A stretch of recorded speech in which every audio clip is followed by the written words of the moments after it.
तो माछ पाई सब मैरिनेशन कर दी जी मो ऑफिस काम टे करी आ 2-3 घंटार काम अच्छे तो नहीं गली लुण एठी हलदी नहीं गली लंका गुंड नहीं गली जीरा गुंड नहीं गली टे आ धनिया गुंड नहीं गली पेपर पाउडर टे पकेदेली तापर अदा रसुण पेस्ट पूरा 1 चम्मच नहीं गली लंका भी से पड़ी आमर सोरिष तेल टे नहीं गली आउ लेंबू रस हाफ लेंबू पकाउची तापर सब जगह मिक्स कर देकी तापर माछरे ताकू लगेदवा ये जो पेट पाख कटाटा से काटी ना से मैंने क्लीन कर देइछन्ति किंतु एटा कट करना तो सेटा मु कट करदेली तापर मैरिनेट करदवा यही माछरे बेसी कंटा न थाए माने पोहला भाया बेसी कंटा न थाए किंतु एटा देह पे बहुत भल ए ओमेगा 3 फैटी एसिड बहुत अच्छी तो मैकेरेलटा बहुत माने भल माछड़ा टेस्ट भी भल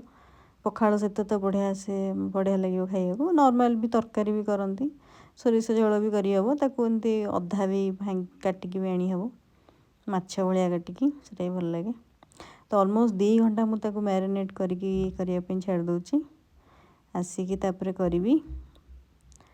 तापर सोरिष तेल रे ताकू बढ़िया से फ्राए करदवा स्लो टू मीडियम फ्लेम रे रखी सब जगह माछ फ्राए करदवा आमर माछ भजा गोटे पट उल्टे देकी आमर माछ भजा रेडी ताकू गरमा गरम पखाड़ सहित खाइ।